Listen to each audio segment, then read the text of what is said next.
नमस्कार दोस्तों, आप देख रहे हैं बिहार का सबसे लोकप्रिय न्यूज चैनल न्यूज इंडिया तक। और न्यूज इंडिया तक से मैं संवाददाता मोहम्मद मेराज सिद्दीकी आप सभी का हार्दिक अभिनंदन करता हूं। कोरोना संकट काल में शिक्षा व्यवस्था पर प्रतिकूल प्रभाव पड़ा है और शैक्षणिक संस्थानों में पठन पाठन की जो गतिविधि है बिल्कुल ठप हो चुकी है। ऐसे में राज्य सरकार और केंद्र सरकार दोनों सरकारों ने ऑनलाइन एजुकेशन को डेवलप करने के लिए दिशा निर्देश दिया है। बात करें सिवान जिले के शैक्षणिक संस्थान जवाहर नवोदय विद्यालय की, तो आज हमारे साथ न्यूज इंडिया तक से मुखातिब हो रहे हैं डॉक्टर सुधांशु भूषण मिश्र, जो जवाहर नवोदय विद्यालय सिवान करमली हता में प्रिंसिपल हैं। और प्रिंसिपल साहब से जानते हैं कि जवाहर नवोदय विद्यालय में कोरोना संकट काल में किस तरह से एहतियात बरता जा रहा है और किस तरह की समस्याएं आ रही हैं। सर, स्वागत है आपका। धन्यवाद और सभी श्रोताओं को नमस्कार। हमारा विद्यालय, जैसा कि आप जानते हैं, जिले का एक गति निर्धारक संस्थान है और जहां इस जिले के कोने कोने के बच्चे अध्ययन करते हैं आवासीय व्यवस्था में। इसलिए हम लोगों के जो रिसीवर हैं, जो छात्र हैं, जो मेनली रूरल बैकग्राउंड से बिलोंग करते हैं, ऐसे बच्चों को काफ़ी परेशानी हो रही है इस स्थिति में। तथापि जो प्रसंग है, मैं ये जरूर कहना चाहूँगा कि हमारे अभिभावक एवं छात्र पूरी एहतियात बरतें। आत्मरक्षा सर्वोपरि है, धर्म में भी कहा गया है आत्मरक्षा परमो धर्म। तो ऐसी स्थिति में सरकार के जो भी निर्देश हैं उनके पालन किए जाएं। और मैं ये चैनल के माध्यम से कहना चाहूँगा कि हमारे अभिभावकों ने और छात्रों ने संयम पूर्वक हमारे द्वारा जो निर्देश दिए जाते हैं, बल्क मैसेज सिस्टम हम लोग रखे हुए हैं, सभी बच्चों के हमारे पास व्हाट्सएप ग्रुप हैं, सभी बच्चों के ईमेल हैं, इसके माध्यम से हम लोग बहुत सारा उनको कम्युनिकेट करते हैं और सभी लोग हमारा सहयोग कर रहे हैं और उसका पालन भी कर रहे हैं। मैं अपील करना चाहूँगा अपने छात्रों से और जिले के निवासियों से। ये अभी जो एक समय चल रहा है, जैसे श्रावण का महीना है, एक धार्मिक उन्माद कुछ लोगों में हो सकता है, या पहले के जो भी लॉकडाउन रहे हैं उसमें भी जो अनुभव रहा है, यह निस्संदेह हम लोगों ने सिद्ध कर दिया है कि पूर्व के जो लॉकडाउन है उसको हम लोगों ने 100% पालन नहीं किया है, तभी अगले लॉकडाउन की आवश्यकता पड़ गई है। इसलिए इस लॉकडाउन में मैं चाहूंगा कि इसका अक्षरशः पालन किया जाए और जो मास्क लगाना, हाथ को 20 सेकंड तक कहीं से भी आने पर धोना, अभिवादन की प्रणाली को बदलना, हाथ मिलाने इत्यादि से बचना, और ये भी जो भी, और प्रतिदिन इसमें जो अपडेट किए जा रहे हैं, जैसे लक्षण उसके बदल रहे हैं मौसम के अनुसार, सीजन के अनुसार, उन सबसे लोग भीग रहे हैं। और जो ऐप जो सरकार ने जो या आयुष विभाग ने जो बताया है और जो प्रिकॉशनरी औषधियां बताई जा रही हैं, जैसे गिलो है, तुलसी है, हर्बल टी है, योगाभ्यास करना, इन सारी बातों पर मैं चाहूंगा कि हमारे अभिभावक और बच्चे अमल करें। मैं ईश्वर से प्रार्थना करूंगा कि हम सभी को बचावें, क्योंकि यहाँ पर आप यदि कुछ कर रहे हैं, तो यदि आप सिर्फ स्वार्थी हैं उस दृष्टिकोण से भी, और यदि आप परमार्थी हैं उस दृष्टिकोण से भी एहतियात बरतना जरूरी है। क्योंकि आप सिर्फ अपने, यहाँ पर ये एक सापेक्ष गतिविधि है, निरपेक्ष नहीं है। यहाँ आप प्रभावित हो रहे हैं और प्रभावित कर रहे हैं, बल्कि मैं तो शिक्षित लोगों से खास करके, और मैं अपने बच्चों से चाहूंगा कि वो जिस लोकेलिटी में है वहां के आसपास के लोगों को भी जागरूक करने का प्रयास करें। ये हमेशा मैं मानता हूं कि हमारे बच्चे वहां के एक मानक बच्चे हैं और उनके माध्यम से और लोगों को भी जो प्राय अपेक्षाकृत अशिक्षित हैं उनके पास भी वो संदेश लेकर के जाएं और उन सबको जागरूक करें। ये मैं अपने बच्चों से आशा करता हूं। जवाहर नवोदय विद्यालय पहुंचने के पश्चात मुझे सुखद अनुभूति हो रही है, क्योंकि यहाँ जो विद्यालय में शिक्षा कर्मी हैं वो भारत सरकार के द्वारा लाए गए कोविड-19 के नियमों का धरातल पर पालन कर रहे हैं और उनके तरफ से भरपूर कोशिश भी हो रही है कि कहीं इसमें किसी प्रकार की चूक न हो जाए। क्योंकि कोरोना वायरस का संक्रमण काफी तेजी से बढ़ा है। बिहार प्रदेश सरकार ने दूसरी बार लॉकडाउन लाने का जो फैसला लिया, इसके विषय में जवाहर नवोदय विद्यालय सिवान करमली हता के वर्तमान प्रिंसिपल डॉक्टर सुधांशु भूषण मिश्र का कहना है कि लापरवाही के कारण ही ये नतीजा सामने आया है कि बिहार सरकार को मजबूर होकर के दूसरा लॉकडाउन लाना पड़ा है। डॉक्टर सुधांशु भूषण मिश्र की पहचान एक अनुशासित प्रिंसिपल के रूप में है और सामाजिक गतिविधियों में इनकी काफी रुचि रहती है।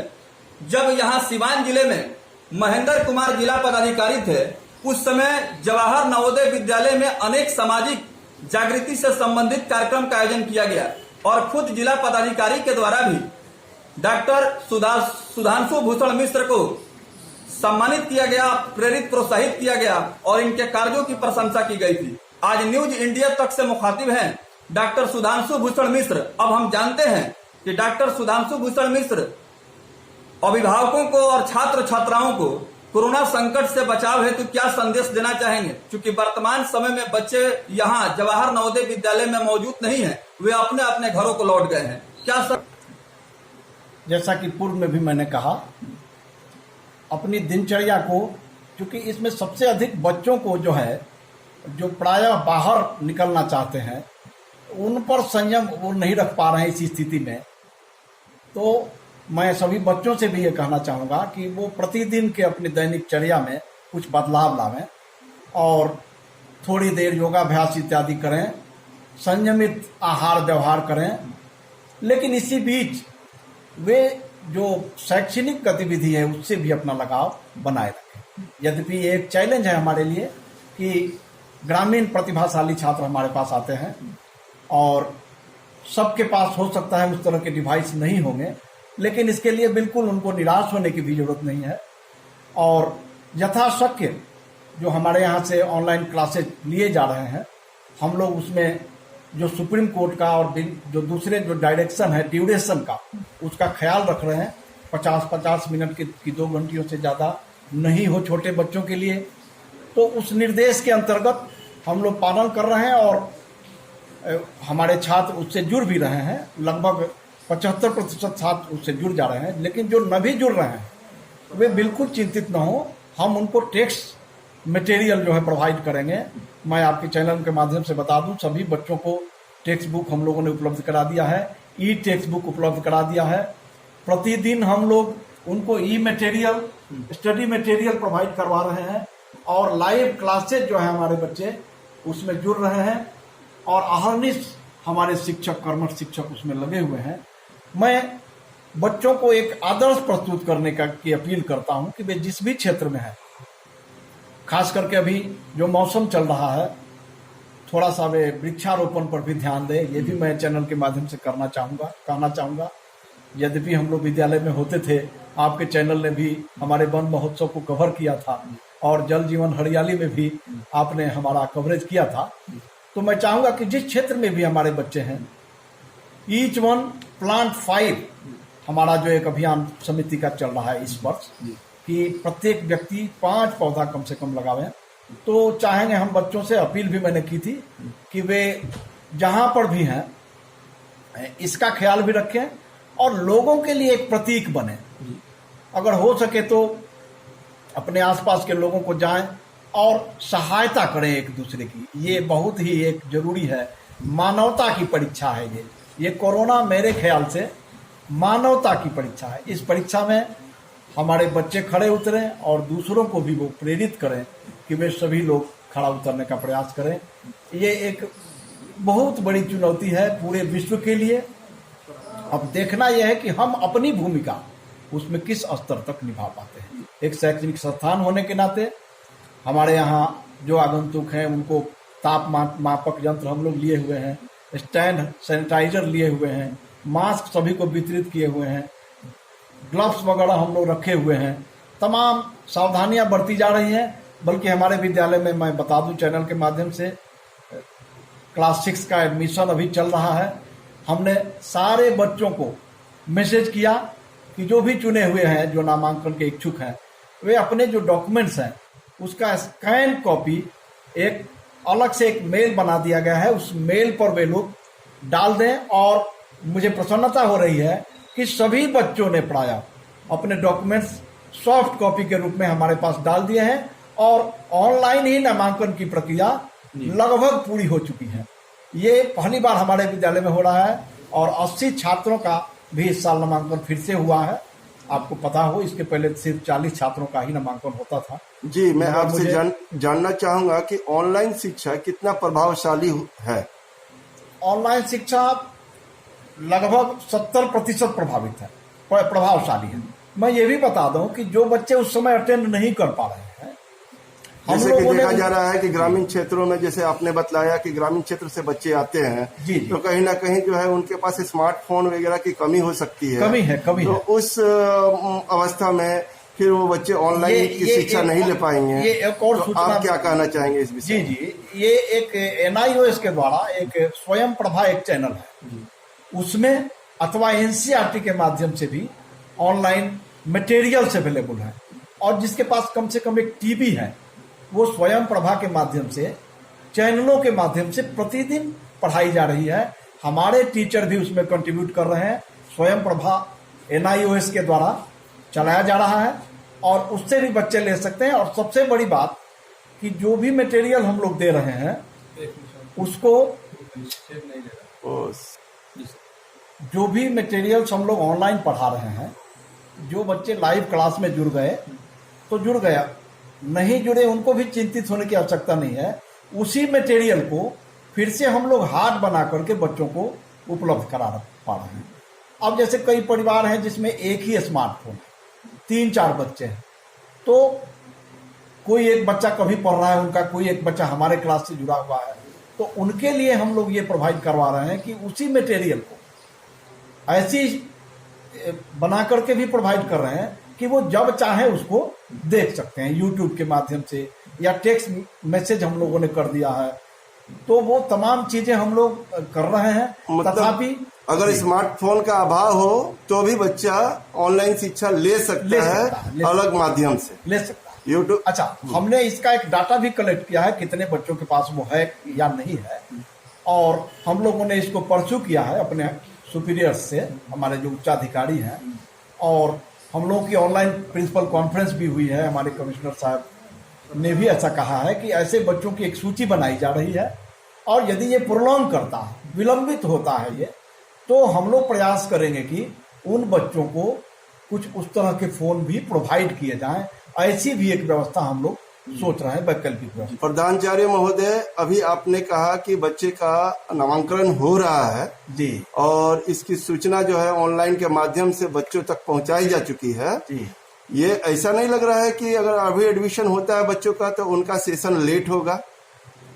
हाँ, थोड़ा सा तो लेट हो रहा है। इसके विषय में क्या कहना लेकिन चाहेंगे? इस विषय में आप 6th क्लास का वैसे भी हम लोगों का प्राय जुलाई में पूरी जुलाई लग जाती थी। तो हम लोग, हमारे यहाँ एक बहुत पहले से एक प्रश्न आता है कि कैसे आप लोग लेट एडमिशन लेकर के कर पाते हैं। हमारे यहाँ एक बड़ी अच्छी व्यवस्था है कि हमारे यहाँ 24/7 हमारे पास बच्चा रहता है। तो जैसे ही बच्चे आते हैं, हम दोपहर की कक्षाएं लगाते हैं, संध्या की कक्षाएं लगाते हैं, और बड़े आराम से हम लोग पाठ्यक्रम को पूरा कर देते थे। इस वर्ष भी फिर से जिनका नामांकन ऑनलाइन हुआ है, उनका भी फिर हम लोग ऑनलाइन क्लास प्रारंभ कर देंगे, 6th वाले का। और मैं प्रसंगवश ये भी बता देना चाहूँगा, ये अपॉर्चुनिटी के रूप में मैं ले रहा हूँ कि कक्षा 11वीं में 11th क्लास में हमारे यहाँ कुछ वैकेंसी जो है वो बाहर के बच्चों से ली जाती है प्रतिवर्ष। इस साल जो बच्चे 10th पास आउट होंगे वो लोग आवेदन कर सकते हैं। वो आवेदन भी नवोदय विद्यालय समिति के वेबसाइट पर ऑनलाइन किए जा सकते हैं। और 6th क्लास के लिए, नए सत्र के लिए, आने वाले सत्र के लिए नामांकन के लिए भी आवेदन होने वाले हैं। ये दोनों आवेदन 2-4 दिनों में उसका पोर्टल उपलब्ध करा दिया जाएगा और NVS हेडक्वार्टर के वेबसाइट पर छात्र छात्राएं ऑनलाइन 6th और 11th में नामांकन के लिए आवेदन कर सकते हैं। ये भी एक सूचना मैं पास ऑन करना चाहूँगा आपके माध्यम से, ताकि जो इच्छुक अभ्यर्थी हैं वो इस अवसर का लाभ उठा सकें। जी।